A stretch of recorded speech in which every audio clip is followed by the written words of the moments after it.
You are listening to the Hiking Radio Network, where we talk the walk with shows by hikers, about hikers, for everybody.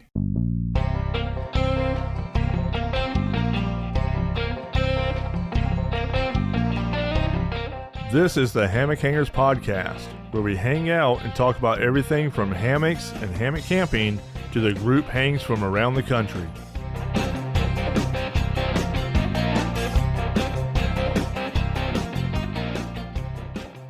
How's it going, everyone? Welcome back to another episode of the Hammock Hangers Podcast. I am your host, Paul Collins, or also known as Skunkape, and this is my co-host, AJ Lynn, or Phoenix. How's it going, everyone? And our guest this week is a 2022 Appalachian Trail thru hiker. He's a traveler, a photographer, YouTuber, and a weekly blog writer for The Trek. So we have a lot to talk about on this episode. So let's welcome Al Marriott. How's it going, Al? Thanks for having me on. It's a pleasure to be here. Well, glad you could make it. I know at the moment you're kind of out there hiking the PCT right now, correct? Yeah, that is correct.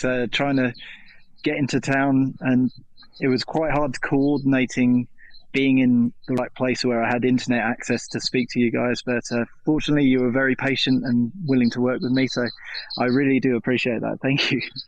Oh, not a problem. We're glad to have you on, and we're really looking forward to hearing about your grand adventures. Yes, because from what I've seen on your YouTube and Instagram and all that, you've got a lot of them. So let's go ahead and let's jump in and start off with what got you into hiking and camping, and how old were you when all that started? I would say when I first started seriously hiking, I was living in Chamonix in France, and I was working out there. And I first went out for a sort of ski snowboard season, and I liked the town so much that I decided to stay, and I managed to find a job that was full-time, not tourist related, so I was able to stay in the town year round. And while I was there in the summer, obviously there's no ski season, and the snow melts and these hiking trails open up, and I just wanted to walk. I wanted to explore. And that's something that's always been in me, is this, what's over the next hill? What's the viewpoint if I go over that peak? And any moment I could, any time I wasn't working, if I had a day off or something like that, I had a map of the local mountains, the Aiguille Rouge and the Mont Blanc Massif, which, if you don't know Chamonix at all, it's a town that's very long and thin, that's sandwiched between two mountain ranges. And I would just go up on these whenever I could, just pick a hiking route the night before, get up real early and just buy a load of snacks from Carrefour or something and go walking for as much as I could. And I fell in love with it. And any time that I could spend out in the mountains, I really loved being amongst the natural environment. And there's something to be said about spending a whole day or multiple days completely alone with your own thoughts, no music, just the natural environment. And I just came to love it. And I heard about the AT, the Appalachian Trail, when I was about 18. A girlfriend I had at the time passed me the Bill Bryson book, A Walk in the Woods, and I read it, and I said, you know what, one day I'm going to do all of that, because I just set myself up and say I'm going to do stuff. And it was just a thing. I heard about the AT, I wanted to do that. Then I heard about the PCT, I don't remember when, but I just said, I want to do that too. And then more recently, I heard about the CDT about 5 or 6 years ago, and I said, you know what, I'm going to do that as well. And I just keep adding things to a list and gradually knocking them off one by one. There you go. Now, okay, so you've actually been to several different countries also in your travels, correct? Yes. Okay, and roughly how many countries have you been to so far? Not too many. I tend to find myself living in countries rather than just visiting them for a couple of weeks. I've met many backpackers. I say backpackers in the sense of travelers who live out of a backpack, who've traveled to 80 or 90 countries. I'd say I'm somewhere around the 30 to 40 mark if I had to write them down and count. But I find that I spend a long time. Like I was in Australia for 8 years. I was in France for wow. 3. I Okay. was, I've spent a long time in each of the places I go to. So yeah, it's not as many as I'd like, but one day I'll get around to doing a lot more. Hopefully, once Okay. once the Triple Crown's finished, I'll set my sights on something different. Yeah. Now, you done the AT last year. That's correct. You're doing the PCT now. Yes. And then so next year you're planning on doing the CDT? If I'm successful this year, it looks like conditions on the PCT are very sketchy and are totally different to any other year. I don't know if I'll finish until I'm finished, but the plan is to yes, get the PCT done this year and then get the CDT done next year. But like I said, the PCT conditions, the Sierras are just an unknown at the moment. So it's What's going on with them right now? Is it to the excessive amount of rain they've gotten out there? Snowfall. They've got to 280% of their previous record or average maybe of their snowpack. So there's like 15, 20 feet. They I think it's Lake Tahoe has said that they're extending their ski season all the way out until August because they've got enough snowpack to last till then. Oh my so God. There is so much snow at the moment, and as it's rapidly melting out, the creeks and rivers are so wide and so deep and treacherous that some of the river crossings require major multi-mile detours to get to a safe place.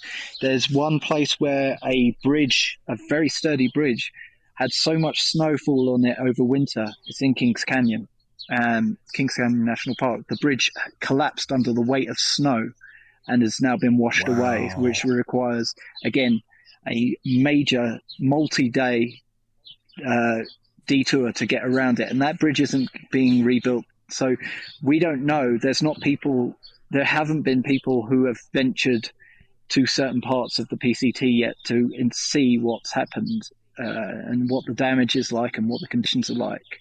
I think the first person went over Forester Pass last night, and that's the first person this year. So the conditions are totally different this year to any other year. So like I said, I won't be finished until I know I'm finished, until I get to that northern terminus. Right. So how many miles into the hike are you so far? I am 540, I believe. I think something around that, 540, 550 miles of 2,653 miles in total. So what about doing like a flip-flop or something? Would that not help or not work? That would work. A lot of people are doing that. They are skipping the Sierras, which is around about mile 700 roughly, to mile 1100, and they're going through Oregon and Washington, finishing up, and then going to do flipping down and doing the Sierras last. Okay. I'm too bloody minded at the moment to even contemplate that. I'm just thinking I want to keep marching north, and I've got a group of people that are also of the same mindset. So we're going to meet up in Kennedy Meadows and wait for each other there, and hopefully go north together. We're all Europeans, so we're all overconfident and underprepared. No, we're prepared. We've got the equipment we think we need. So hopefully we can tackle it. And worst case scenario, we have to backtrack and come back and do it at a later date. Okay. Not to add any more to your long list of expectations, but the Florida Trail here in Florida is the longest continually run trail in one particular state in the United States. It runs 1,500 miles. So if you're looking for another trail here in the States, you might want to add that to your list. A little bit warmer than out there right now. I'm aware of the Florida Trail, and it just seems like misery for a couple of months. 1,100 miles of misery. So my hat goes off to all those people that go and attempt that. That is a different kind of trail with different challenges. Yeah. maybe one day. Yep. I've got my sights set on two others. One is the Ozarks Highlands Trail, which one of my Patreon supporters has suggested to me and said it's very beautiful. So one day I'll do that. Somebody I met on the AT said that they would host me and would like to do the Arizona Trail with me. So maybe one year I'll try that as well. Oh, awesome. Awesome. Okay.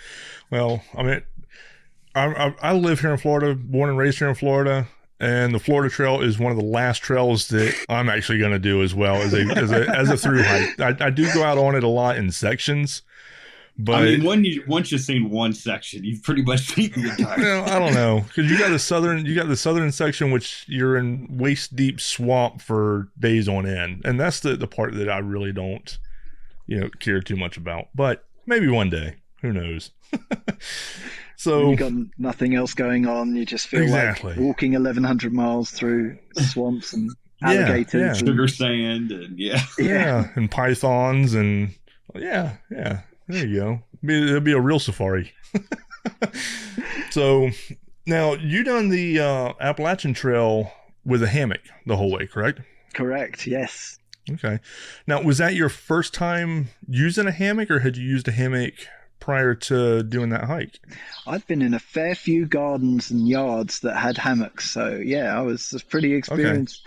Okay. No. In all seriousness, I'd never camped in a hammock before, but from lying in one, I had one when I lived in Australia. I had one in my yard, and I just loved it. And I knew that an afternoon lying in a hammock was so comfortable. I thought, you know what, this is going to be so much better. And I started to watch YouTube videos, and people were saying, you know what, you get so much better sleep, and everything seemed like an upside to me. And so I did what I could. I did all the research, and I said, you know what, I'm going to find a way to do hammocks without having to learn how to tie knots, and I managed to put it together. There you go. Awesome. What hammock was it that you used? I used a Dream Hammocks Darien in an 11-foot length, asymmetric. Okay. And I will tell you that Dream Hammocks were the most wonderful people to deal with.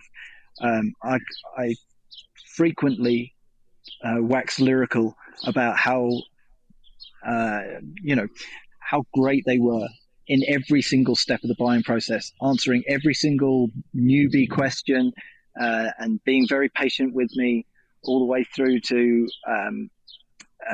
sort of guaranteeing their work and being really great about every single part of it. I was blown away by how personable they were. So Dream Hammocks, I can't recommend them more. They are great people. Yeah, Randy and the Smurfs are just really amazing people. I've got the chance to meet them a couple times at HangCon, and I have some of their gear myself, and you're right, it's a top quality product, and they're really awesome people. They are really down to earth, and their sewing is some of the best in the industry. Yeah. Yep. So when you're on the trail, I can imagine, most people are still using tent setups and, leaning on shelters and things like that. When you see what we would necessarily call ground dwellers ask you about hammocks, like what are some popular myths that you have to dispel from people on the trail about hammocks? I think it's more the sort of the positive things. They say, oh, having a hammock's so easy. You just get to put it up anywhere you like. You just pick two trees and you go, well, no, they have to be the right place apart. You can't have all stuff growing in between them. And sometimes setting up on a bank is a bit of a pain. And it's they just believe that you can just pick any two trees. Doesn't matter if one is like 30 feet around and the other one's a sapling. You can pick those two trees and they're off you go. That's one of the things. I think people thought I got a lot colder and was wet because their tents were often were saturated after rainstorms, and they think, how can an A-frame tarp keep you dry through the night? It's just a case of the rain doesn't go upwards, so you're fine. So right.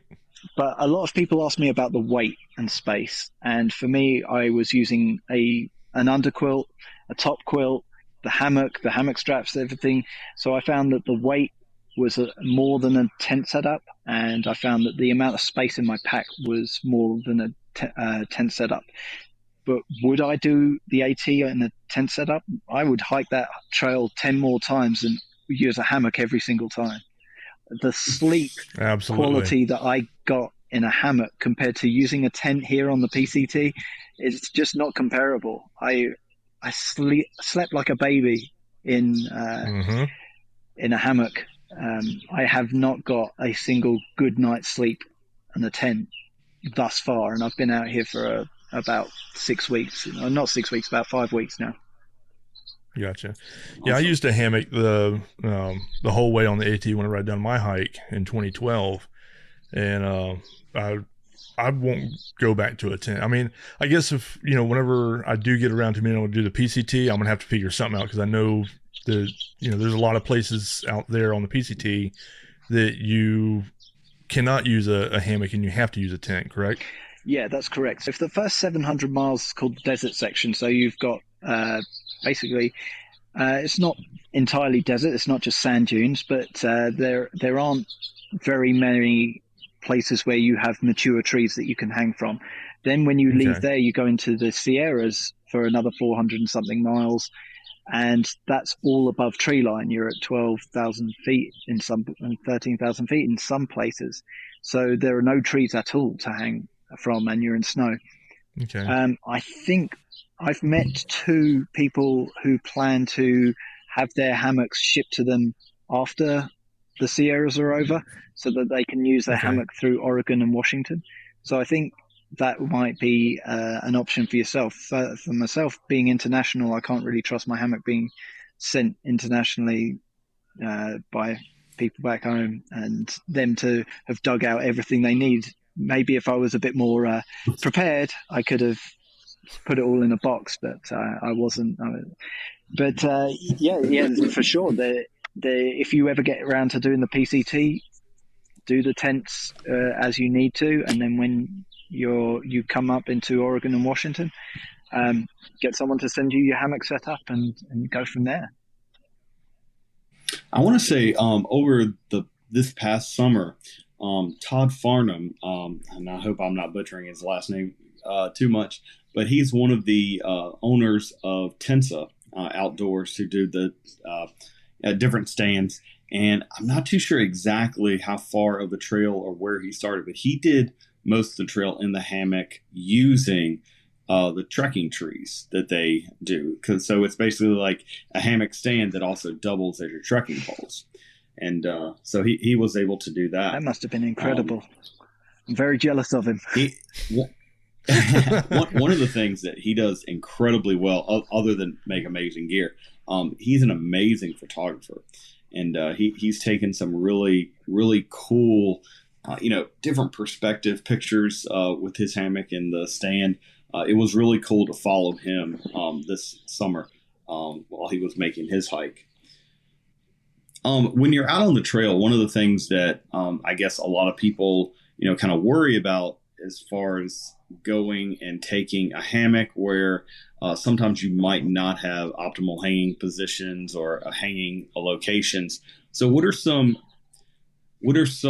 I guess things that you take into consideration when you're choosing where to hang for the night on the trail? I would say that definitely the size of trees. You've got to choose ones that are sturdy enough to support your weight, but ones that aren't so big that you can only get your tree strap barely around. I would say also what kind of undergrowth is in between those trees. I don't want to be treading down a whole load of small plants and flowers and stuff like that because I'm going to be wandering around that section. I want somewhere that is, if it's a dispersed camping spot or something, or a stealth camping spot, I want it to look like there's already been people that have trodden everything down. I don't want to be the person who's destroying the sort of nature in that particular place. Right. I learned this a little bit too late in Virginia, but I've got to look up more.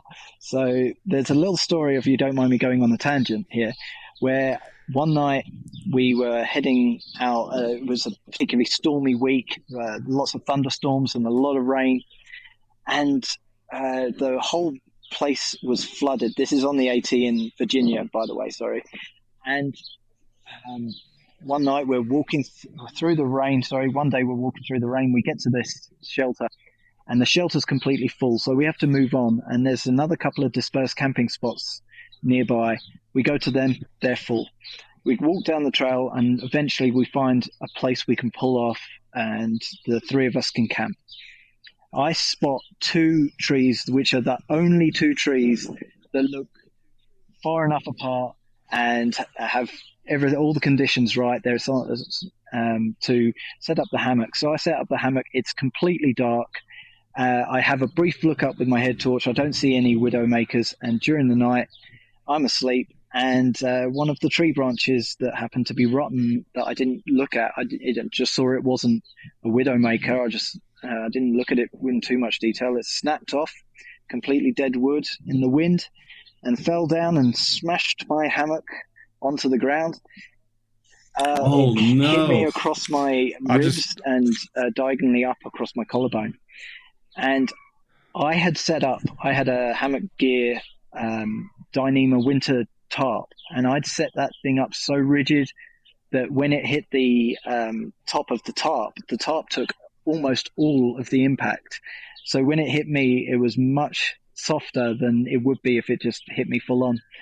It dropped the hammock to the floor, but the hammock was fine. The tree straps were fine. I don't know how, but the impact just, I woke up in the mud after being hit by this tree branch, and there was a big rip in the hammock gear tarp, but the tarp was still up, and I was on the floor. And to me, that just showed the quality in everything. The tarp ridgeline was not compromised. The only thing that was broken was one of the line locks had broken. But as I say, it was still tied up. It had broken, the plastic had broken, but it was still up in the air. And I think it goes to show where the industry's at and the quality of the work when you pay for it. There's some amazing manufacturers out there that are doing a great job of making some really good quality stuff that can hold up to 8-foot tree branches falling on them from a great height and save a young English guy's life. I actually just watched that video on your YouTube channel, and that was actually one of the things that I was going to ask you about. 'Cause, I mean, you show in that video the branch that fell, and I mean it's not a small branch. No, it's a small tree that fell out of a bigger tree is what it is. And it looks like, I guess, once it hit you, it actually split in two again. Split in two. There was one side of the hammock, one the other side of the hammock. Actually, the other one was still laying on me when I felt like a fish in a fish net. I was kind of like, because I had my fly net above me and my hammock below me, and I'm on the ground right. trying in the dark and the wet and the mud to desperately find a zipper whilst water is seeping into the bottom of the hammock. But like I say, you said it, AJ, the work that Dream Hammocks do, I just wonder how something that big hit a hammock and it didn't rip, it didn't snag, there was no damage to the fly net at all, and there's only damage to me and a hole in a hammock tarp. Well, Randy from Dream, if you're listening, and Adam from Hammock Gear, if you're listening, I think you guys have come your spokesperson. Right. Yes, I accept PayPal, Patreon.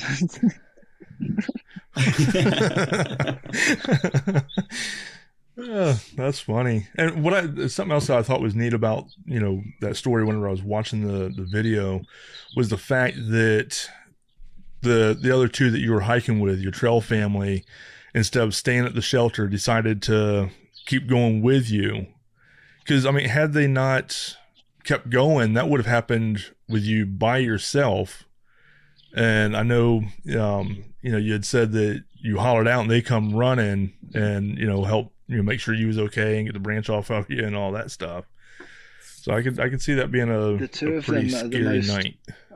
Two of the most amazing people I've ever met, and I love them dearly. So I think we all at separate times were helped out by each other. And I think that morning after, I mean, they're two people that are sympathetic, but they never let you wallow for a moment.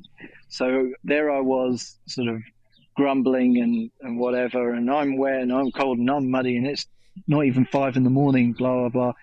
And they're like, dude, get over it, pack up your stuff, we'll go into town, we'll dry off, but stop talking about it. Like, it happened, let it go, let's move on, got better things to do. And like half an hour later, we're trekking down, the sun's coming up, it looks beautiful through the leaves, and you're like, you know what, I'm going to get dry today, I'm going to have a shower, things will be better, I'll have Mexican food later. And you went pretty much the whole trail with them, with both of them, correct? Yeah, exactly. So Holy Roller, I met in the a Trail Angels car. There was a Trail Angel called No Dog, who was on Reddit, who said that he was on his weekends off, he was giving hikers a ride to trail because he didn't want them paying $70 for a shuttle. And he said, if you're going out on the weekend, contact me. So I contacted him and he said, yeah, I'll pick you up at X time. And when he picked me up, he said, I've got one other person to pick up, and that was Holy Roller. And we met in that car and we went all the way to Katahdin together. And Red Panda, That's awesome. we hiked the approach trail. And later on, Red Panda, who'd also separately hiked the approach trail, we met him on the top of Springer Mountain that night. And the three of us went together the whole way to Katahdin, started and finished. That's awesome. So this Widowmaker didn't even take you off trail. I'm a very stubborn man. Up and going the next morning. I don't like the idea of giving up just because I had a couple of bruises. So just keep going, things heal. If it's major, and I understand there's a lot of people out there that've got things like family things that go on that they have to go back for, or illnesses, sure, or injuries, or lack of money. There's a thousand different reasons that are extremely valid. People just find out that they don't like hiking as much as, they like day hiking, or they like a couple of days at a time, not a through hike, and that's fine. Whatever reason is the reason. But for me, I like hiking. I wake up every day and I start hiking, and I really enjoy what I'm doing. So why am I going to go anywhere else? It is awesome being out there. I mean, it's peaceful and relaxing, and I mean, it's a whole different world out there, and that's what I liked about it. That's it. I mean, I've got a bit in one of my PCT videos where I stop and I say to the audience, I just want you to take a second to witness what I'm witnessing by walking out here. And I move the camera around and I hold it there for 10 seconds. And all you can hear is bird song and a little bit of the breeze. Mm-hmm. But you can't hear anything else. There's no traffic. There's no people shouting. There's no kids in the street or adults shouting at each other. There's no beeping of pedestrian crossings or screeching of tires. It's just tranquility. And that's what a through hike is. You're taken into some of the most remote places in North America, and you get to walk and through and witness these views for hours on end every single day for, maybe 150 days in a row. And it's just... And everything is a normal pace. Exactly. Too. That's what I like about it. So what was your favorite, if you even had one? I mean, I know it's a hard question for me to even answer. Did you have a favorite section of the trail, of the Appalachian Trail? Looking back, they call it type 2 fun, where you enjoy it afterwards, after you've done it. The southern Maine was totally different. It wasn't hiking so much as it was bouldering. It was using your hands and scrambling down, and the three of us working together to pass down backpacks, and somebody scrambled down and then throwing the stuff down, and Oh, you're The Mahoosic Notch was is that the Mahoosic part Notch? of that southern Maine section, that northern New Hampshire Okay. southern Maine section. Yep. But yeah, it's different. But at the time, I can remember it being so frustrating taking 10 hours to do 10 miles and being soaking wet all the time. The weather was horrid. But looking back, I think, yeah, I kind of looked through rose-tinted glasses at that section. And the Grayson Highlands, I always remember when I was there, I was like, this is beautiful. This is such a beautiful part of the world. Virginia is a completely underrated state. I completely agree. That's where AJ's from. That's where I'm from. Good on you, AJ. Your home state is beautiful. Absolutely. People don't talk about, or at least I didn't find too many people were singing the praises of Virginia as such an incredible part of the trail. So many places in Virginia that were beautiful. Mm-hmm. Totally agree. So what's your favorite section that you've hiked so far on the PCT? It's all been desert so far. Sand. Again, with the Type 2 fun, the snow parts. Like, I went over Mount Baden-Powell about a week and a half ago, and it was incredible to be up there. I hiked up there about 3:40 in the morning. I started, and I was up there just in time for sunrise, standing on top of this mountain, and then hiking across the ridgeline for a few hours, being able to look left and right at different weather systems. You had a cloud inversion one side and blue skies and completely clear view the other, and you could see where the mountains were separating and holding back the clouds like a sea, like a dam with water. It was beautiful. And then so those tall mountain sections for me, San Jacinto as well, they've just afforded the most beautiful views. At the time when you're traveling 1 mile an hour and you're holding onto your ice axe for dear life because you could need to self-arrest any second, it's it's daunting. But looking back on it, you'd say, wow, it was just such a privilege to be able to go up there. That's awesome. So now this can be for either the Appalachian Trail or what you've done so far on the PCT. What has been your best day and your worst day on the trail so far? So there's been so many memories. I'd say the best day would be definitely the finishing Katahdin, getting to the summit of Katahdin. That there were so many moments that the other two thought that they were going to go home, and we somehow kept it all together, and this unlikely group of friends managed to get from the very start to the very finish together. Nobody else we knew had a tramley that lasted that long, and we managed to get there together through everything, through ups and downs, through every kind of thing imaginable, worse weather, and there was so much that we went through, and it just seems so deserved to celebrate something like that.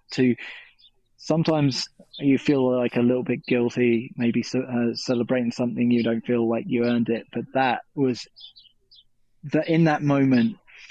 I actually made the summit video with a lot of flashbacks to parts of the trail in it, and it was just to show the immense amount of experiences and hardships and adversities that we went through to get the three of us there. So I'll be honest, man, it makes me cry looking at that video, just weep happy tears of what we went through and what we managed to achieve as a trio. I will always hold that. It's funny because I've always had a lot of people, ask me, of course, I'm sure a bunch of the same questions that you've been asked and everything. And I know I've tried to explain, how I felt when I made it to Katahdin, and the only way that I can explain it to everybody is it's the feeling of every emotion that you can possibly have all trying to come through at the same time. You've just explained it so well, better than I explained it in about a paragraph. You've explained it in a sentence. Holy Roller wrote for the Trek last year while she was on the AT, and she wrote a summary blog, like one to finish off, say, we finished, excellent, done. And one of the lines that I always remember from that was that she said, I was in the local store in her small town. She's like lives in a very small town in Virginia. So I was in the local store, and one of the elderly ladies came over to me and said, I heard you did the Appalachian Trail. How was it? And she said, and in her blog, she said, how do you explain a thru hike to somebody that doesn't know what a thru hike is? How do you explain what it's like to sleep in a hailstorm when you're soaking wet and freezing cold and everything you've got is covered in mud to somebody who has never been in a hailstorm, freezing cold and covered in mud? How do you explain what watching a sunrise over a ridge in Maine at 5 o'clock in the morning is like to someone who has never witnessed the most beautiful sunrise in their life?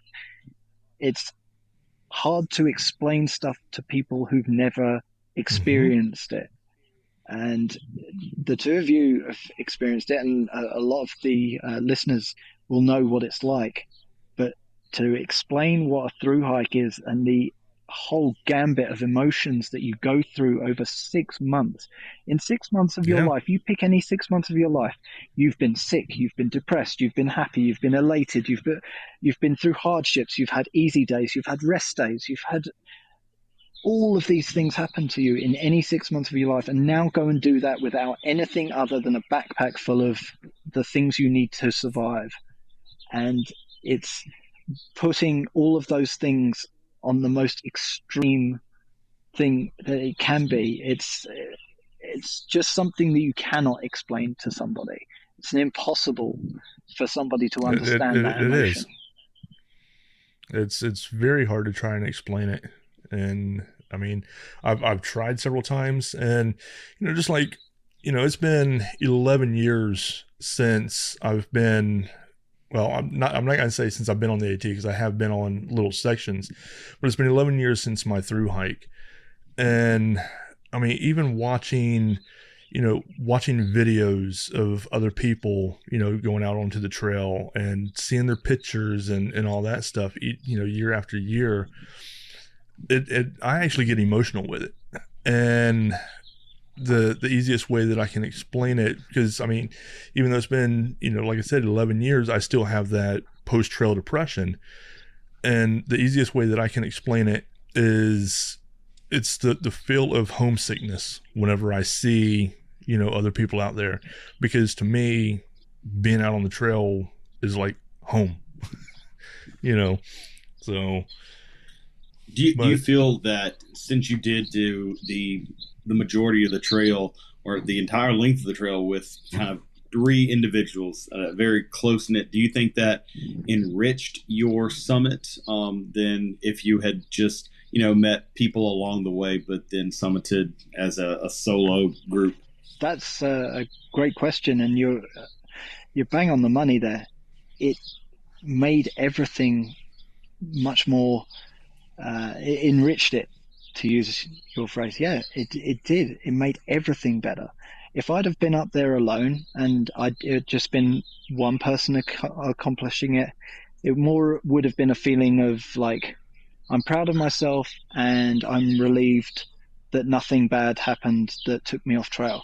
But the fact that it was all 3 of us, and there were so many times where the other 2 separately would come to us and say, I think I'm going to take some time off, or I think I'm going to go home for a while, or I'm not just feeling it, I need a rest day or something like that, or like I need a rest week. But they didn't. In the end, they chose to stay. I said this to Red Panda, which is the 3rd member of I've mentioned Holy Roller. Red Panda was the 3rd member of our troop. And when in the video you can see, I got to the Mount Katahdin sign, I touch it, I cheer, and you can hear him cheer in the background. And when the three of us are stood at the sign, I'm pointing the camera at the other two, and I said, Red Panda, you made it. Because I was so happy for him, because he had everything against him, and he still made it. I've written about it, and I've talked about it a lot. But just to sum it up, this guy turned up to Amicalola with a 65-pound backpack. He had. I'm already hurting.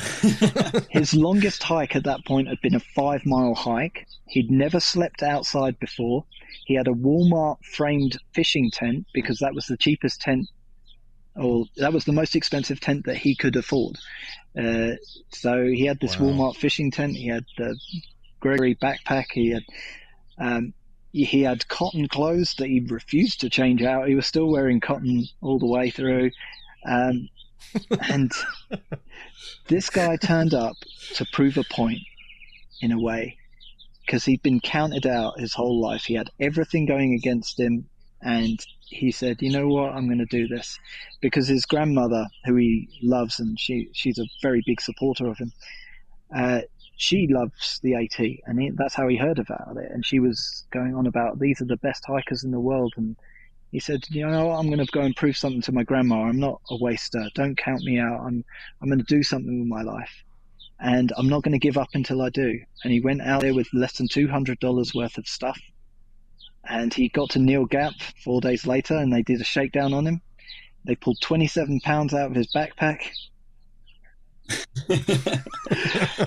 And this guy only had enough money to get into Damascus, because he didn't realize how expensive it was going to be being on the trail. He thought, well, if I'm sleeping and I'm not paying rent and I'm sleeping outside, I'm going to, I'll be saving money. It'll be the cheapest way to live. But it turned out no. So, he got through. He survived off what he could find in hiker boxes, which you guys both know is usually unmarked Ziploc bags of powder. And he's just like, I'd say to him occasionally, what's for dinner tonight, Red Panda? And he'd go, powdered surprise, and just dump a load of hot sauce in and stir it all up. And he used to carry, you always find the little gas bottles in hiker boxes. He would just pick up every single one, and if it had one boil in it, that was enough to make his dinner. And he would carry it, he was just incredible how resourceful he was, and he just had to. And there was a point where the injuries got a bit too much, the blisters got too much, his feet hurt too much, and he said, you know what, I'm not enjoying this anymore. I think that's it for me. 1,800 miles, I think I had a good crack at it, but that's it. And Holy Roller and I had a good chat to him. Didn't try to convince him, just heard him out. And he went to sleep, and the next morning he packed up his stuff and disappeared. We were in a hostel, and we woke up and he was gone. And he was waiting for us at the breakfast table, and he said, you know what, I changed my mind. I'm sticking with you guys. I've got nothing else to go back to. I want to stay with my friends for a bit more. And the next day he said, that's was the best hiking day of my life. And he stuck with it to the end. And so when I touched the sign at Katahdin, I look at him and I said, Red Panda, you made it. So to go back to your point, after a very long tangent, bring it back. That's AJ, fine. Yeah. Yes, they did. They made it worth so much more, because in that moment I was so happy for two other people. I wasn't just proud of myself. I was proud beyond words, like a parent, I guess, of two other people I was so proud of where they'd come, how green all three of us were at the top of Springer Mountain. And the hardened thru hikers we were 2,200 miles later, standing there in 15-mile-an-hour winds and getting snowed on at the top of Katahdin. And man, I cry every time I watch that video, because that feeling comes back. I feel like I was in the moment. And same for yourself, like looking at the pictures and of other people, and it takes you right back to your own thru hike. And you're like, I want to get back out there again. I want to.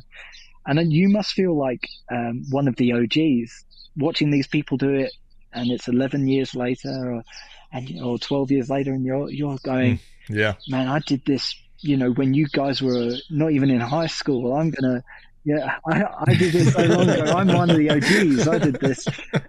Man, I've got a patch on my back on my backpack that the AT sent through with the certificate of completion of the AT, and I super glued it onto the front of my pack. And people asked me, "Oh, you did the AT?" And a guy saw me and he said, "Oh, you done the AT? When was that?" And I said, "Oh, last year." And he said, "Yeah, I did it back in '81." And I was like, wow, that was with those framed 70-pound backpacks and I saw the video that you done, the interview video with the one man, I forget what his trail name was. With Guam, yeah, that's it. From class of 75. He had so many stories to tell. I had to cut that video short. We talked for about an hour and a half. Honestly, my phone ran out of battery talking to him. He had so many incredible stories. Just an absolutely fascinating human being, and the things he was telling me about it. And then you go, well, that was 30 years or almost 30 years, 27 years after the first through hike was done, and how things must have been then. And it's this changing technology. There was no ultralight back then. It was canvas, and there was no dehydrated meals and no guides, no nothing. I get lost 3 or 4 times a day and have to pull out. No, that's an understatement. 3 or 4 times an hour I turn up, I go, hang on, am I still on trail? And then you look and the little blue dot is about like 10 feet off of the trail, and you go, oh, it's up there, is it? Oh, God, okay. Got to climb back up the hill for it. I'd be useless. Those early explorers and intrepid peoples that did stuff and blazed the path for people, idiots like me, to get out and do stuff. They're just incredible. I can't imagine what it would have been like in 75, or let alone 48 or whenever. I know. That is funny. So now, let's see. I've also, I've stalked all your channels, by the way. Your Instagram channel, all your pictures and stuff, phenomenal pictures. They're thank you very gorgeous much. Pictures. I'm blushing. And so I do have a question, though. I do have a question, because I know how many times I was told this. And one of the times that I was told this was at Neil Gap, matter of fact. So when you done your hike, all those pictures that were taken and all that were with one of the big DSLR cameras. Mine's a Sony mirrorless camera, but it does have a gigantic lens on it, yeah. Right. It's not one of the little point and shoots or anything like that. So how many people told you that you would not make it to the end with that camera that you had and tried to get you to send it home? Not that many. I would say it was 2 that I can remember clearly. One was a guy who was doing pack shakedown. I won't sort of dox him and say where it was, but he's very early on in the hike, saw the camera sitting on my backpack strap and said, yeah, you'll be sending that home before you know it. You're like, it's not worth it carrying something that way. And another one was I got a ride into into Hiawassee, and a very nice guy gave us a ride. Okay. And he said, I took the camera, as I always do when I get a hitch, take the camera and I take my phone, and I've got my fanny pack with my passport and wallet and everything in it. So I've got all the essentials should the bag disappear or something. And I'm sitting there with the camera in my lap, and he looks over at me and he says, there's not a chance in God's earth that you are going to make it all the way to the end of the hike with that thing. I have a nephew that tried, and he sent his home as soon as he hit Virginia. And one of the things in life, if you want to get me to do something, is tell me I can't do it. Tell me I'm not going to make it through the Sierras, Exactly. and I will Yep. tell you I'll find a way. Tell me I'm not going to get to the end of the AT with a giant camera attached to my backpack. I'm tell you, I'm taking that thing, and just to prove a point if necessary. I'm that stubborn. It's one of my worst flaws, but yeah, only the two people. I think, it's one of my flaws too. And whenever I was told the same thing, I looked at them. I was like, I'm not sending it home. I go, it's going to go the whole way with me. And they're like, well, we'll see. Well, I took over 2,000 pictures and had it the whole way. Took pictures up at Katahdin with it and everything. And now, it's like when people, earlier you said that about, people wondering, asking you why you're doing it and stuff like that. When I've been asked that question, I open up the folders, that have those pictures on it and everything, and I show them the pictures. And I was like, show me and tell me why somebody wouldn't want to get out here and be out here and hike and be out here in nature, because I took some gorgeous pictures with that camera, some that I know I wouldn't been able to get with just my phone, So. Phones are getting better and better and better. They are. But something that a lot of people who don't have actual cameras or they're into camera technology don't understand is there's something called a sensor where the image hits and is turned from fragmented light into an image. Right. And the larger that sensor is, the better quality of the image. Mm-hmm. You're downscaling it. And a phone will only ever have, or at least for the foreseeable future, only ever have a tiny sensor, micro four thirds at the absolute biggest. I think there's a Chinese phone called the Xiaomi which has one, or a OnePlus or something. But but that is an absolutely tiny sensor, about a quarter the size of a postage stamp. Whereas the ones in our large cameras have a 35 millimeter sensor, right, which is about 1.5 inches. It is huge, and the image quality will never be replicated through any kind of AI. So when you take that out, and your 2012 images from the AT will be, for another couple of decades at least, better than anything a camera on a phone can replicate. And if you are seriously into photography, and I'm not the only person with a camera out here. I've seen so many people with cameras. I've seen at least half a dozen people who, like me, have a camera hanging off a Peak Designs capture clip. Mm-hmm. It's worth it. It's worth the wait. It's called a luxury item. You bring something that is not needed for your own luxury. And if remembering the how beautiful a scene was, or getting an incredible macro picture of a bug on a flower that you're never going to be able to get on a phone is something that makes you happy.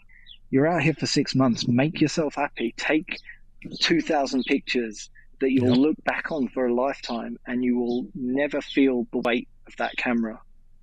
If you're taking it because you feel like you should, then that's when you're going to start feeling the weight of the camera. Right. But I don't feel the weight of the camera ever. It's just something that's there because I take it off my strap and I take pictures with it 24 times a day. Now, see, I actually wish I had that strap that attached, where I could just hang it onto my shoulder strap. I didn't have that though. I actually had one of the camera fanny pack deals. And so I had my camera in there, plus I had 2 lenses. I had my telephoto lens and then my 1855 lens that I would swap out and everything. So, but I wouldn't change it for the world. I'm glad I'd done it, and so I guarantee if any long distance hikes you go on in the future, you'll take it with you as well.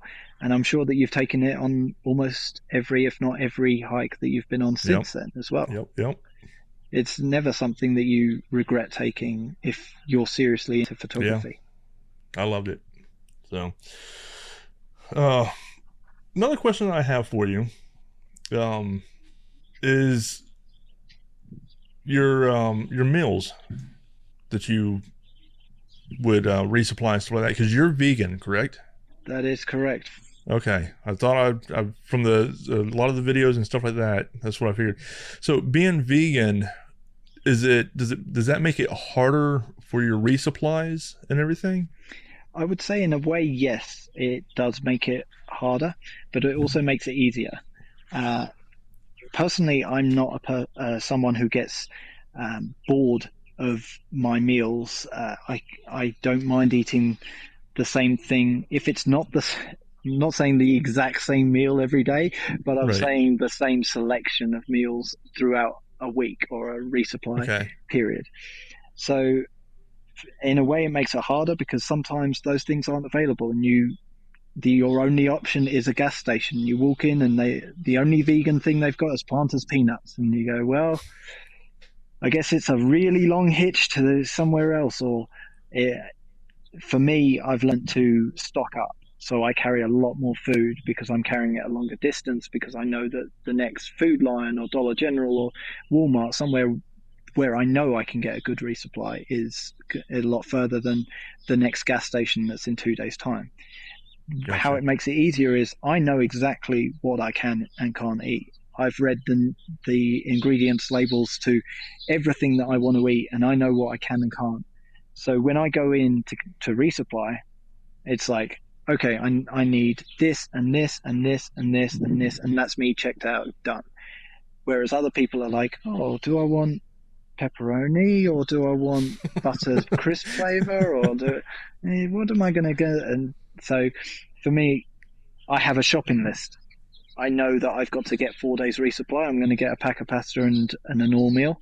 The pack of pasta will last me 3 nights, and the all meal will do the 4th. And I know that I can eat certain flavors of Cliff Bars, and I know that I can have this, and I just kind of fall into these are the things I can eat, so I'm just going to go in, grab them, and go. Okay. Is it harder to have the calories that you need while hiking? Calories, no. Eating? Calories from protein, yes. So calories from protein, obviously I'm not carrying meat sticks and things like that, and I'm not eating ham and whatever. So I've used Chronometer to track where my calories are at. And I know that I have to eat a certain amount of different foods in order to get the calories from protein. I could eat 6,500 calories easy, but can I eat 6,000 calories and also get 70 or 80 grams of protein a day? That's going to be a little bit harder to juggle. So again, once you've read nutrition labels and you've put together a plan, you can say, okay, well, I know I need to eat X, Y, Z. That's going to satisfy my fats, my carbs, and also my proteins. I'm going to get an equal amount of both. I also carry multivitamins and calcium D3 supplements. So I've got supplements out here. I should be carrying a vegan omega as well, but I just decided to opt out of that one and opt for the 2 that are the most beneficial. So that I would say it makes it harder because of the availability. It makes it easier because I know exactly what I need to satisfy my nutritional needs because I've already worked it out. Okay. So out of your list or array of meals that you're making on trail on a regular basis, what has to be your favorite night of the week? Like the meal that you're looking forward to? I don't designate dinners to a particular night because I know that sometimes I've got a hankering for something and I don't want to say, oh no, that's Wednesday's meal, it's Monday today. But I'll just eat whatever I feel like when I'm cooking dinner. But it's either the Knorr Mexican rice in a jumbo tortilla. So you cook up the whole pack that says it's a 2.5 person serving. You cook the whole thing. And if you're generous, you can get 2 jumbo tortillas worth and just have this sort of rice burrito mix. And I have the dehydrated soy protein chunks that you can get from Walmart, and I carry those. You rehydrate those with the rice, and that gives it something chewy and also gives you 17 grams of protein per serving. So, when you're having like three of those in one with one Mexican rice thing, you've bumped up your protein by like 50 grams, and you're smashing that in the tortilla, and you realize, hang on, I've had two tortillas and this Mexican rice and some dehydrated soy protein, and with the olive oil and seasoning I've mixed in, that's 1,400 calories in one meal. Wow. Yeah. Okay. So sometimes I really enjoy those. If I fancy wraps for a night, that's what I'll have. And otherwise, Barilla do a protein pasta made from chickpeas, and I like the little macaroni elbows they do, and they cook in 4 minutes, so barely a boil time with those. And you put some olive oil on and seasoning, and man, that will warm you up on a good night. That protein pasta has a perfect mix of carbs to fat to protein, which is 4 to 1 to 1, which I learned from Gear Skeptic on YouTube. He said that if you want to get the optimal synthesize energy in the most optimum way, you have 4 grams of carbohydrates, 1 gram of protein, 1 gram of fats and healthy fats, and it all mixes together, and you get the most efficient energy synthesis from that. So that protein has that. Sorry, not the protein. The protein pasta from Barilla has 40 grams of carbs and 10 grams of protein per serving. So it's really, really good. It's really good for a nice dinner. And I like that some nights, just really trekking through the hard afternoon in the heat going, no, you know what? I really fancy pasta for dinner tonight. I'm going to go Italian. So with the other countries and things that you've gone to, how is just camping in general or hiking in general different in the United States versus some of the other countries that you've gone to? Well, some countries have a rule that you can camp anywhere as long as it's 200 meters away from a property. So you can, if you're camping and you see a property like a farmhouse, as long as you're 200 meters away from it, you go for your life. You're happy to do it. Some places, I would say Thailand, there aren't too many places where you can, where I wouldn't say it's really good for camping outside of designated campsites. They haven't really built an industry around hiking and camping out there so much. There's some places around Chiang Mai, it's not too bad, but it's harder. Australia is fantastic. You just pitch a tent wherever. They've got land for days. You go to the outback and you fancy camping, you just go, all right, here's a good enough spot, dump a tent down. Or not too many trees in the outback though, so it makes hammocking a little bit harder. But if you go to the coast, you're all right. You can hammock where you want. Okay, awesome. So what are some places that you is on your bucket list to hang at? I would say that a lot of people have been talking about the Te Araira in New Zealand. It's I lived out in New Zealand for a year and I never got to do that trail. And the more people that are out here talking about the fact that they've either done it or it's on their list of hiking trails, that seems like something I should get back to at some point. And I would say there's I'd like to go back to the UK at some point and do some of their trails like the West Highland Way, and maybe walk the Thames from the source of the River Thames all the way to where it empties out in Dartford. It would be interesting because I grew up on the Thames, so that'd be an interesting one. And I think I'd really like to do a lot more of the hiking here in North America. I think you guys have some of the most amazing landscapes in the world, and there's just so many. Every time I talk to somebody, I find a new trail here that I'd like to do, whether it's be you guys suggesting the Florida Trail or the Ozarks Highlands Trail. It'd be interesting to finish off the part of the long trail that the Appalachian Trail veers off from, and just do that and say, okay, I've done the long trail now. So it's just countless. Well, you got the IAT also, International Appalachian Trail. And then if you wanted a really long hiking trail. You got the what is it? The American Discovery Trail. Yeah, I don't that think runs there's time from on Delaware my visa to do California. that one. That would be, that one's going to take a long time. And that loop in the middle, what's that about? I don't know. Yep. Yeah, you got the north and south terminus or corridor, I should say, of that to choose from. A lot of people don't know this. I'd say a lot of more Americans, Europeans know all about it. It's there's routes called the Grand Randonnée, GR or GR as they are in France.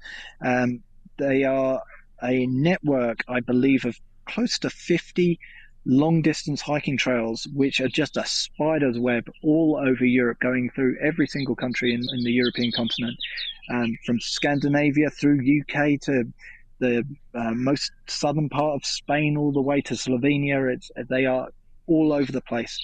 And if you have a look at the map of Europe, like I say, it's just an absolute spider's web of nearly 50 long distance hiking trails. There are some of those that I would love to do. I got to do JR5, which goes from Netherlands through France and Switzerland down to Italy, because I was living in that part of France at the time, and I'd done a section, and I was like, wow, this would be amazing to do one day in its entirety. And it turned out that my favorite section was the part that I'd lived in and section hiked. But there are so many hiking trails in Europe, long distance ones, that would be incredible to get round to one day. They just require so much more research, I think, because you're dealing with different languages and things like that. Gotcha. Any more random questions from you, AJ? Well, gosh, this has been. I could just go on and on and on. I love hearing your stories. I love hearing your advice. And I'm gonna kind of shit away from, like, I guess, some of my more usual random questions. But one thing that I'm curious is, what is something that you are eternally grateful for right now? I would say right now, it's the opportunity that I have to do the things that I want to do. There are so many people, even friends and relations of mine, that just don't have the opportunity to come out and hike for 6 months, whether it be work or family or money, or just not in a point in their life. Even if they, most of them don't want to hike for 6 months, but even if they did, whether it be whatever they want to do, they just don't have it. It could be health. There's so many different reasons. And I'm in a unique position where I have both the time, the money, the setup where I don't have a family to worry about, and I have the drive to get out and do this. And I would hate to be at home looking at the TV, seeing other people do it, and say, I would wish that I could do that, but I know that I'm not in a position to, because of XYZ, or multiple XYZs. So I feel eternally grateful right now for being in the position that I'm in, which is half through luck and half through design, to be in a position to be out here and just witness and experience what I'm getting to experience, and getting to do it 2 years in a row, hopefully 3, and do these giant hikes. If I can sort of go on a bit more, somebody said to me last year that what you're doing is something that less than 100,000 people have completed.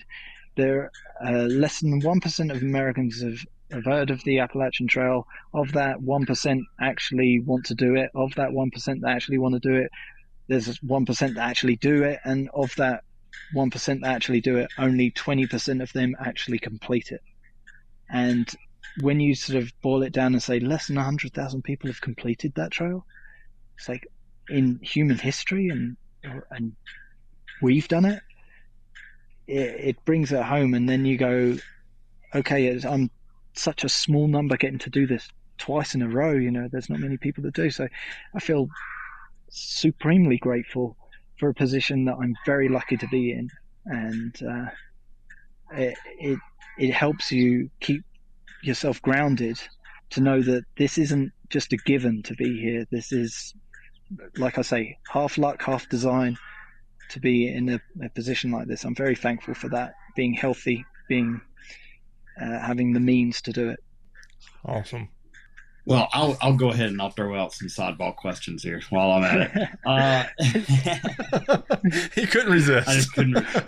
All right. So, if you could have a perfect concert lineup, who would be your main act and who would be your 2 opening acts? My music tastes are diverse. That's perfectly fine. But I'm gonna stick with my roots, and I'm a massive heavy metal, Scandinavian metal fan. So I absolutely adore the band Cult of Luna. They're just incredible. I've seen them live so many times, and they blow me away all the time. So Cult of Luna.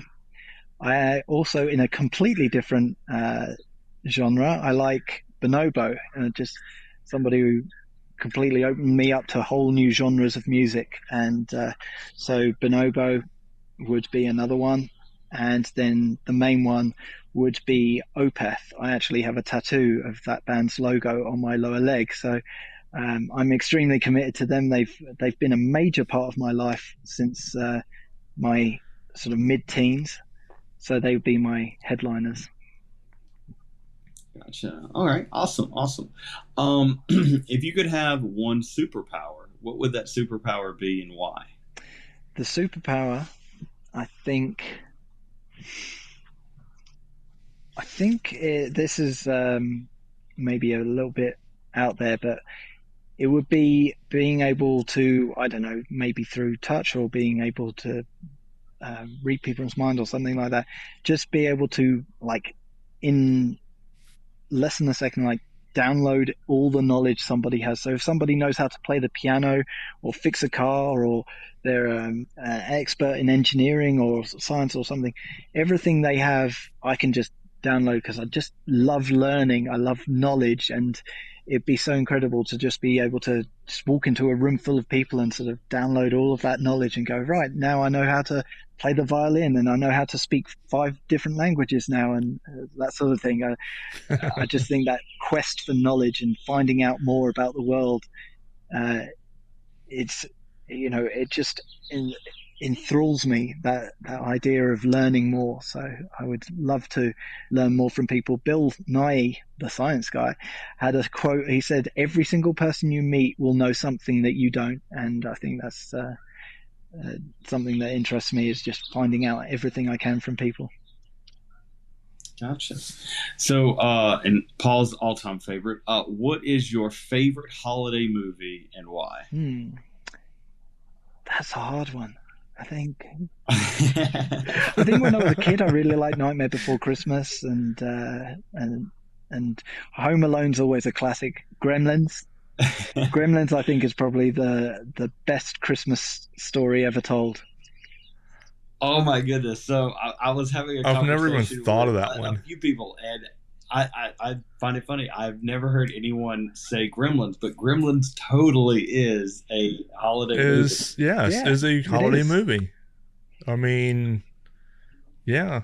Oh man. Yeah, because he went home as a Christmas go and watch gift. Gremlins after this. I know, right? It totally holds up. Chuck on Netflix. Let's go. Oh my goodness. That was funny. So is there a maybe an unusual habit or maybe a piece of gear that other people or other hikers might think it's absurd that you carry, or that's something that you do that maybe a lot of other hikers have been like, that dude's weird? I tell you what, I'm in a Trail Angel's house at the moment, and I broke out this piece of gear, and everyone in the room just stopped what they were doing and stared at me like I was the weirdest person. So one of the things is that last year, this beard that I grew was a mess. So this year, I got into beard care in the off season. And so I've got a travel size beard brush made from all natural ingredients. It's not hog hair, it's plant things, before people start going off at me about that. It's a plant-based beard brush, and I've got vegan-friendly beard oil. And so I've just had a shower, and everyone's sitting around, and I dump a load of beard oil into my beard and start combing it through, and everyone stops and they're like, you brought that out on trail? And I'm like, yeah, you wouldn't believe, every single night before I go to bed, I just like, while my dinner's cooking, I just brush out my beard and I'm like, oh, this feels so good. This is so luxurious. It's so weird as well, because if I saw somebody doing it, I'd be like, what are you doing, bro? That definitely That's qualifies. funny. That definitely qualifies. So, what has been a piece of gear that comes to your mind that you've purchased that has had a profound effect on your either hiking adventures or camping adventures? I have an Enlightened Equipment Apex custom synthetic quilt, and that quilt is like, that's the one pleasurable thing about getting into a tent. Yeah, knowing that I'm going to be getting myself into that quilt. I've very, very rarely been cold in it. It's a 20-degree quilt, but it's done me in situations that are much colder. And yeah, I have to keep my layers on. You know, I'm not going to say I'm sleeping in it but naked, but and staying warm. But yeah, it's so comfortable, and I really don't mind the extra bulk of carrying synthetic. It really is. It feels like a luxury to carry something like that. It's very well made, and I'd say that carrying that on the AT and also here on the PCT, people say, "Oh, you're going to be too hot in the desert."